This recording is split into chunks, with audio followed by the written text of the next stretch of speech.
Jesús, el hombre que desafió al mundo. Capítulo 18 del libro Jesús, el hombre que desafió al mundo y confronta tu vida. Ninguna autoridad tendrías sobre mí si no se te hubiera sido dada desde arriba. Jesús. Muchos están familiarizados con un Jesús manso y humilde, como en realidad lo fue, pero pocos conocen el Jesús firme, inamovible, confrontador y hasta cierto punto desafiante. Es de ese Jesús que queremos hablar en este capítulo. Cuando nos referimos al Jesús que desafió al mundo, no nos estamos refiriendo a un hombre rebelde, testarudo y airado, sino más bien a un hombre que fue incapaz de comprometer sus principios y que sostuvo en alto el estándar del Padre a pesar de las presiones del mundo que le rodeó. Jesús confronta al Dios poder. Al insistir Jesús que todo hombre es responsable ante Dios, se colocó por encima no solamente del hombre común, sino de todo imperio y potestad, llamándolos a someterse a su autoridad. Esa actitud representó una amenaza para el imperio reinante en esa época, y al no ceder ante las demandas de los judíos, escribas, fariseos y el Sanedrín, ni, ni a las demandas de las autoridades gentiles que representaban al imperio romano, Jesús estaba rivalizando y cuestionando no solo su autoridad, sino la manera de ejercerla. Jesús confronta el poder político. Tal vez no haya otro diálogo más revelador de esto que estamos tratando de comunicar que aquella conversación que transcurrió entre Pilato y Jesús el día que este último compareció ante el gobernador. Veamos qué ocurrió. Juan capítulo 19 versículos 8 al 12. Entonces Pilato, cuando oyó estas palabras, se atemorizó aún más. Entró de nuevo al pretorio y dijo a Jesús: ¿De dónde eres tú? Pero Jesús no le dio respuesta. Pilato entonces le dijo: ¿A mí no me hablas? ¿No sabes que tengo autoridad para soltarte y que tengo autoridad para crucificarte? Jesús respondió: Ninguna autoridad tendrías sobre mí si no se te hubiera sido dada de arriba. Por eso el que me entregó a ti tiene mayor pecado. Como resultado de esto, Pilato procuraba soltarle, pero los judíos gritaron diciendo: Si sueltas a éste, no eres amigo del César. Todo el que se hace rey se opone al César. Inicialmente Jesús rehúsa responder, lo que provocó una cierta irritación en la persona de Pilato. Luego, cuando Jesús decide contestar, Pilato parece intimidarse, algo que vemos revelado en estas palabras. Como resultado de esto, Pilato procuraba soltarlo. En vez de responder imponiéndose ante el cuestionamiento de su autoridad, Pilato se ve movido a darle su libertad, precisamente porque en las palabras de Jesús él percibió su autoridad y su inocencia. No responder las preguntas del gobernador representaba en esa época una osadía de parte del entrevistado o del cuestionado. De ahí la pregunta de Pilato en el versículo 10: ¿A mí no me hablas? La cual fue seguida de otra pregunta: ¿No sabes que tengo autoridad para soltarte y que tengo autoridad para crucificarte? Y Jesús, en vez de amedrentarse con tal declaración, responde negando que Pilato pudiera ejercer una autoridad como esta, a menos que el Padre lo hubiese autorizado para hacer tal cosa. Este encuentro fue simplemente uno de muchos que ponen de manifiesto de qué manera Jesús confrontó al mundo a su paso por la tierra. Jesús adoptó una actitud similar cuando fue interrogado ante el rey Herodes, el cual le cuestionó extensamente, y sin embargo Jesús se negó a responder sus preguntas. Lucas capítulo 23 versículo 9. Su silencio con toda probabilidad fue interpretado como un desafío a la autoridad de Herodes, pero la agenda de Jesús nunca fue determinada por los hombres, sino por la voluntad de su Dios. Pilato, Herodes y el Sanedrín tenían el poder, pero Jesús tenía el control. Aquel que tiene el control es mayor que aquel que ejerce el poder, aunque esa no es la manera como el ser humano evalúa lo que acabo de decir. Si hay algo que sabemos es que el poder es uno de los dioses que ha regido la humanidad, y tanto es así que son pocos los que no se han rendido ante este Dios. La sed de poder ha caracterizado al ser humano desde el inicio de los tiempos, y ese hombre caído ha estado haciendo lo imposible para escalar posiciones de poder desde donde él pueda controlar a otros. Sin embargo, Jesús, antes de venir a la tierra, ocupaba la posición más encumbrada junto al Padre y al Espíritu Santo como miembros de la Trinidad. y en vez de aferrarse a su igualdad con Dios, no consideró al ser igual a Dios como algo a que aferrarse. Filipenses capítulo 2, versículo 6. Y en vez de permanecer en su encumbrada posición, decidió descender, hacerse hombre, tomando la forma de siervo, para humillarse y llegar hasta la cruz de una manera obediente. Jesús no vino a iniciar una revolución que terminara desestabilizando el régimen del Imperio Romano, porque su reino era y es de otro mundo. El desafío que Jesús hace al mundo no es del tipo revolucionario, sino de otro género, con otras motivaciones y otras intenciones. Las personas ejercen el poder con la finalidad de gobernar y controlar a otros, pero Jesús hizo uso del poder no para estos fines, sino para servir al otro. Los seguidores de Jesús estaban también interesados en el ejercicio del poder y por eso con frecuencia quisieron proclamarlo como rey, lo cual él rehusó. Jesús desafió las formas de pensar del mundo al traer una nueva cosmovisión y al llamar a vivir de una manera contracultural. Para el mundo, el poder representa una oportunidad a la que llegas por ser más destacado que otros y al alcanzarla usas dicha posición para tus propios beneficios y promueves tu agenda y propósitos por encima de los demás.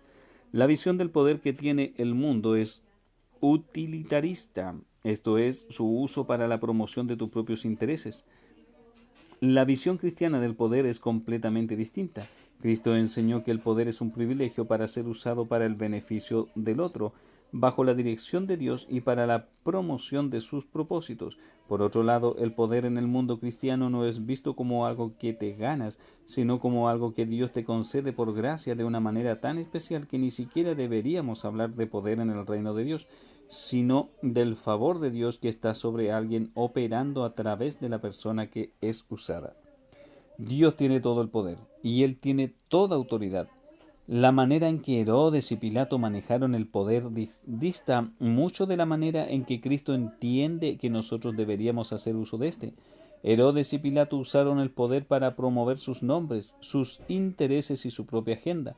Un gobernador, Pilato, o un rey, Herodes, en la tierra viven consumidos frecuentemente por una pasión por su propio reino, mientras que Jesús vivió con una pasión por el reino de los cielos. Por eso rehusó someterse a las demandas del reino de los hombres, y eso intimidó tanto a judíos como a romanos. Unos manipulaban, difamaban, coaccionaban, mientras que Jesús sanaba, tocaba, enseñaba y amaba a través del poder de su persona. Detrás del hambre por el poder está el orgullo humano que quiere reconocimiento. Por eso William Law decía que si el orgullo no muere en usted, nada del cielo puede vivir dentro de usted. No lo considere solo como una forma de ser que no lo favorece, ni mire la humildad como una virtud digna. El orgullo está hecho todo de infierno y la humildad todo del cielo. Jesús confronta el poder religioso. Jesús, como mencionamos, no solamente confrontó el poder político, sino que confrontó el poder religioso, como vemos en los siguientes versículos. Mateo capítulo 23, versículos 1 al 3. Entonces Jesús habló a la muchedumbre y a sus discípulos diciendo: Los escribas y los fariseos se han sentado en la cátedra de Moisés, de modo que haced y observad todo lo que os digan, pero no hagáis conforme a sus obras, porque ellos dicen y no hacen. Mateo capítulo 23, versículo 6. Aman el lugar de honor en los banquetes y los primeros asientos en las sinagogas. Por esta razón Jesús emprende una serie de denuncias en contra de ellos que aparecen en Mateo capítulo 23 versículos 15 al 33. ¡Ay de vosotros, escribas y fariseos hipócritas! Porque recorréis el mar y la tierra para ser un prosélito, y cuando llega a serlo, lo hacéis hijo del infierno 2 veces más que vosotros. ¡Ay de vosotros, guías ciegos, que decís: no es nada el que alguno jure por el templo, pero el que jura por el oro del templo contrae obligación! Insensatos y ciegos, porque ¿qué es más importante, el oro o el templo que santificó el oro? También decís: no es nada el que alguno jure por el altar, pero el que jura por la ofrenda que está sobre él contrae obligación. Ciegos, porque ¿qué es más importante, la ofrenda o el altar que santifica la ofrenda? Por eso el que jura por el altar, jura por él y por todo lo que está sobre él, y el que jura por el templo, jura por él y por el que en él habita, y el que jura por el cielo, jura por el trono de Dios y por el que está sentado en él. Ay de vosotros, escribas y fariseos hipócritas, porque pagáis el diezmo de la menta, del eneldo y del comino, y habéis descuidado los preceptos de más peso de la ley, la justicia, la misericordia y la fidelidad. Y estas son las cosas que debíais haber hecho sin descuidar aquellas. Guías ciegos, que coláis el mosquito y os tragáis el camello. Ay de vosotros, escribas y fariseos hipócritas, porque limpiáis el exterior del vaso y del plato, pero por dentro están llenos de robo y de desenfreno. Fariseo ciego, limpia primero lo de adentro del vaso y del plato, para que lo de afuera también quede limpio. Ay de vosotros, escribas y fariseos hipócritas, porque sois semejantes a sepulcros blanqueados, que por fuera lucen hermosos, pero por dentro están llenos de huesos de muertos y de toda inmundicia. Así también vosotros por fuera parecéis justos a los hombres, pero por dentro estáis llenos de hipocresía y de iniquidad. Ay de vosotros, escribas y fariseos hipócritas, porque edificáis los sepulcros de los profetas y adornáis los monumentos de los justos, y decís, si nosotros hubiéramos vivido en los días de nuestros padres, no hubiéramos sido sus cómplices en derramar la sangre de los profetas. Así que dais testimonio en contra de vosotros mismos, que sois hijos de los que asesinaron a los profetas. Llenad pues la medida de la culpa de vuestros padres, serpientes, camada de víboras, ¿cómo escaparéis del juicio del infierno? Estas palabras de confrontación representaban una amenaza para el sistema religioso imperante en el momento. Esta forma de hablar y de vivir desafió a las autoridades del mundo, aunque su intención nunca fue retar la autoridad. De hecho, cada vez que tuvo que someterse a ella lo hizo, y cumplió con cada ley de los hombres siempre y cuando no violara los preceptos de Dios.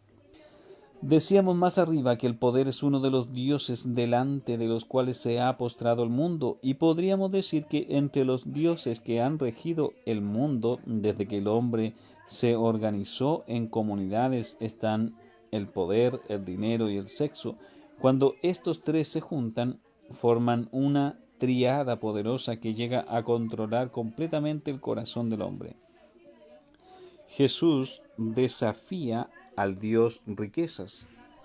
Como ya hablamos del poder, ahora quisiéramos dedicar una parte de nuestra discusión a lo que es la sed por el dinero y las riquezas en general, para ver de qué forma la entrada de Jesús al mundo cuestionó a este otro Dios. Muchos quieren poder por el control que pueden ejercer sobre otros, pero no es menos cierto que muchos quieren el dinero no solamente por las cosas materiales que pueden adquirir y la buena vida que pudieran disfrutar, sino también porque el dinero les permite comprar el poder. Jesús estaba consciente de cuán poderoso es el dios dinero, al que llamó Mamón, hasta el punto de que él llegó a comparar a ese dios consigo mismo. Alguien ha hecho la observación de que la Biblia contiene unos 500 versículos sobre la oración, menos de 500 versículos sobre lo que es la fe y unos 2350 versículos sobre las riquezas y su manejo. Creo que esto nos da una idea de cuán prioritario en la mente de Jesús fue este tema de los bienes materiales, por la competencia que representaban para su señorío en el corazón y la mente del hombre. En inglés existe una frase muy conocida, money talks, o el dinero habla. Y con esta frase lo que mucha gente está tratando de comunicar es que el dinero o hace hablar a mucha gente que termina concediéndote lo que estás dispuesto a comprar, o te hace hablar a ti para tratar de conseguirlo u ofrecerlo. Jesús era consciente de que el dinero ocupa un trono en el corazón del hombre que no le corresponde, y por tanto, cuando comenzó a enseñar, una de sus metas fue precisamente desafiar la divinidad del dinero, y nadie ha sabido hacerlo mejor que el Maestro. Lucas, en su capítulo 18, nos habla de un joven rico que vino a Jesús en busca de la vida eterna. Este joven estaba convencido de que él había cumplido la ley de Dios desde su juventud, algo que obviamente a la luz del resto de la revelación de la Biblia es imposible. Jesús conversa con él, consciente de que este hombre tenía un ídolo en su corazón, y que ese ídolo estaba representado por sus riquezas. Puesto que es imposible recibir salvación sin que Cristo se convierta en nuestro Señor, Jesús dijo a este joven: te falta todavía una cosa, vende todo lo que tienes y reparte entre los pobres y tendrás tesoro en los cielos, y ven, sígueme. Lucas capítulo 18, versículo 22. El versículo siguiente nos dice que cuando este joven rico oyó esto, se puso muy triste, se fue y se alejó de Jesús. De este modo él prefirió perder la vida eterna, si era necesario, antes que perder sus bienes. De esta manera y de muchas otras, Jesús supo confrontar no solo la forma en que el hombre pensaba acerca del dinero, sino que desafiaba el señorío que éste ejerce sobre los hombres. Lo vemos nuevamente haciendo esto en otra ocasión, cuando dijo: ningún siervo puede servir a dos señores, porque o aborrecerá a uno y amará al otro, o se apegará a uno y despreciará al otro. No podéis servir a Dios y a las riquezas. Lucas capítulo 16, versículo 13. Una vez más queremos decir que cuando hablamos de que Jesús desafió al mundo, estamos diciendo que Jesús vino no solamente para cambiar o cuestionar la cosmovisión del mundo, sino que Él vino para desafiar la manera en que el hombre piensa, mostrándole que hay valores correspondientes a un reino superior que deben tener prioridad sobre los valores de los reinos de este mundo. Como mencionamos, el dinero da poder y en la medida que lo adquirimos nos vamos volviendo más autosuficientes y arrogantes y confiamos cada vez más en lo que poseemos y en lo que somos capaces de hacer. El hambre por el dinero es insaciable. Cuanto más se tiene, más se quiere. De ahí que alguien le preguntara a un miembro de la familia Rockefeller cuánto dinero se requería para ser feliz, y él contestara: un poco más de lo que se tiene.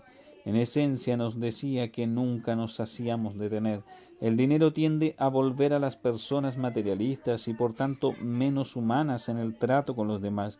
El dinero tiene una capacidad tan extraordinaria de dominar al hombre que en algún momento ocurre un cambio tal que el dinero deja de estar al servicio del hombre y el hombre pasa a estar a su merced, y emplea entonces todo su esfuerzo y toda su vida tratando de hacer más dinero.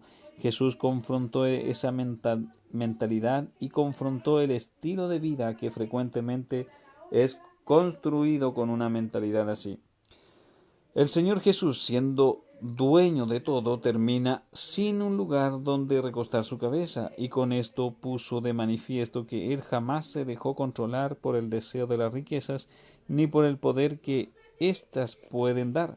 Las riquezas le fueron ofrecidas al comienzo de su ministerio, como vemos en una de las tentaciones del desierto, donde Satanás le ofrece todos los reinos de este mundo. Mateo capítulo 4, versículos 1 al 11. Y Jesús, al rechazar de manera directa la oferta de su enemigo, estaba desafiando uno de los más grandes dioses de la humanidad, el dinero. Jesús no vino a promover un sistema comunista o socialista donde todo lo que los ricos y poderosos tuvieran les fuera entregado a aquellos que no poseen nada. Esa forma de actuar es contraria a la revelación de Dios y tampoco contribuye a la transformación del corazón y la mente del ser humano. Lo que sí Jesús hizo fue confrontar los valores del mundo, que colocan los bienes materiales, las riquezas o el dinero mismo por encima de las personas, hasta llegar a destruirlas en muchas ocasiones. Esa es la razón por la que cuando el joven rico se va triste y se aleja de Jesús, el Maestro pronuncia estas palabras que aparecen en Lucas capítulo 18, versículo 24. Qué difícil es que entren en el reino de Dios los que tienen riquezas. No es imposible, pero se hace difícil simplemente porque el Dios riqueza compite con el señorío de Cristo, y es imposible heredar la vida eterna si Cristo no es Señor. Restarle importancia al poder y al dinero es una manera de desafiar los pilares sobre los cuales han descansado las naciones. Pocos se percatan de que, de acuerdo con las palabras de Jesús, lo que nosotros hacemos con el dinero o con nuestras riquezas afecta nuestra relación con Dios. Nosotros vemos que eso claramente enseñado en las palabras de Jesús cuando dijo: Por tanto, si no habéis sido fieles en el uso de las riquezas injustas, ¿quién os confiará las riquezas verdaderas? Para Jesús, las riquezas injustas son las que pertenecen a este mundo, que de una u otra manera son ganadas o gastadas de formas injustas, y las riquezas verdaderas son todas sus bendiciones en gloria. Jesús dice que Él no nos puede dar mayores bendiciones celestiales a menos que hayamos probado ser fieles en el manejo de las riquezas injustas aquí en la tierra. Quizás una de las maneras más directas en que Cristo confrontó al Dios riquezas fue en el momento en que Él enseña a sus discípulos que para poder seguirle como uno de los suyos, cada persona tendría que renunciar a todas sus posesiones.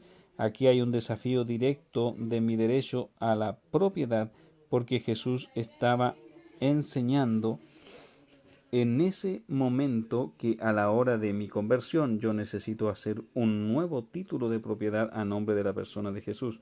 Lucas capítulo 14 versículo 33 lo dice de esta manera: así pues cualquiera de vosotros que no renuncie a todas sus posesiones no puede ser mi discípulo. Estas palabras no insinúan que yo debo venderlo todo, sino que necesito reconocer que Él es el dueño y Señor de todo lo que existe, y como tal tiene el derecho de disponer de mis bienes en el momento que Él así lo estime.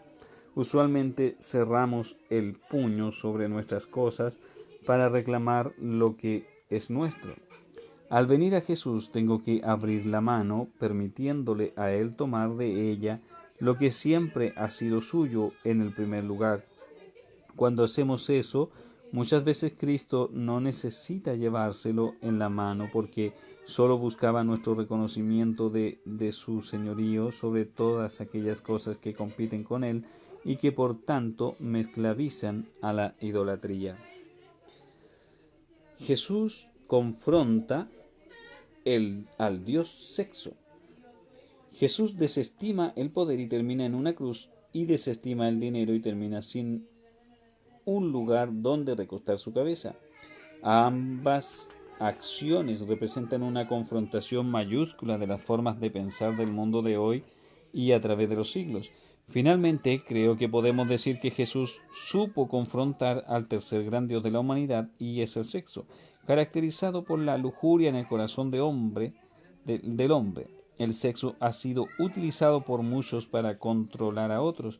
De esa misma manera, el poder y el dinero han sido usados para comprar sexo, pero también el sexo ha sido usado para comprar tanto poder como dinero, tal como menciona Richard Foster en su libro Dinero, Sexo y Poder. Es por eso que decimos que esta es una triada sumamente poderosa en la vida del hombre, la manera en que Jesús termina confrontando a este último Dios que hemos mencionado es condenando la lujuria y dejándonos ver que todo el que mira a una mujer para codiciarla ya cometió adulterio con ella en su corazón. Mateo capítulo 5 versículo 28. Definir el adulterio de esta manera, la prohibición de ser marido de más de una mujer y el llamado a abandonar la lujuria son formas distintas en que Jesús confrontó la sexualidad caída del hombre. Si ha habido un momento en la historia de la humanidad en el que el sexo ha pasado a controlar la sociedad, este es dicho momento. Cuando vemos televisión es imposible hacerlo sin estar expuestos a una serie de imágenes sensuales destinadas a despertar en nosotros apetitos que, una vez despertados, nos controlan. Cuando manejamos un carro por la ciudad, el número de vallas con anuncios sensuales de uno u otro tipo capturan constantemente la atención no solamente del hombre, sino también del niño, lo que es aún peor. Muchos productos se promocionan y se venden a través de la sensualidad, ya sea tácita o directa. Jesús resistió victoriosamente la sexualidad caída del hombre y puso a nuestra disposición el poder para conquistarla. La influencia de Jesús. Cuando Jesús viene y emplea 3 años y medio de enseñanza en contra del dinero, el sexo y el poder, muchos no se percataron de que con estos valores Él estaba tambaleando las bases pecaminosas que han sostenido muchas relaciones e incluso muchas naciones. Tanto ha sido la influencia de Jesús que James Alan Francis escribió lo siguiente: nació en una aldea aislada, hijo de una campesina. Nunca escribió un libro, nunca tuvo un puesto, nunca tuvo una familia ni poseyó una casa. No fue a la universidad, nunca visitó una gran ciudad, nunca viajó más allá de 200 millas de su lugar de origen, nunca hizo las cosas que usualmente acompañan la grandeza, no tuvo ninguna credencial que no fuera él mismo, tenía solamente 33 años cuando la opinión pública se volvió en su contra. Sus amigos lo abandonaron, uno de ellos lo negó, fue entregado a sus enemigos y sometido a una burla de juicio, fue clavado en una cruz entre dos ladrones. 19 siglos han venido y pasado, y hoy es la figura central de la raza humana. Todos los ejércitos que han marchado, todas las flotas que han navegado, todos los parlamentos que se han convocado, todos los reyes que han reinado, todos juntos, no han afectado la vida de los hombres en esta tierra tanto como esta vida solitaria.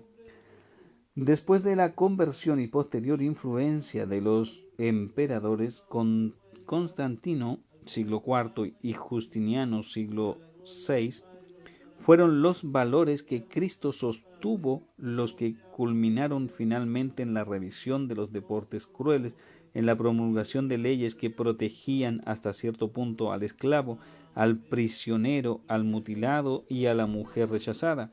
A los niños se les dio protección legal y el abandono de los niños a la intemperie, si no eran deseados, fue abolido. Por eso, aun después de la muerte de Cristo, podemos ver cómo su vida continuó desafiando las formas imperantes de tratar a las personas, las formas de diversión y, de forma especial, el trato hacia las mujeres y los niños. De hecho, se ha reconocido en el mundo legal al Código Justiniano como aquel grupo de leyes que trajo cambios significativos para la sociedad de aquellos días.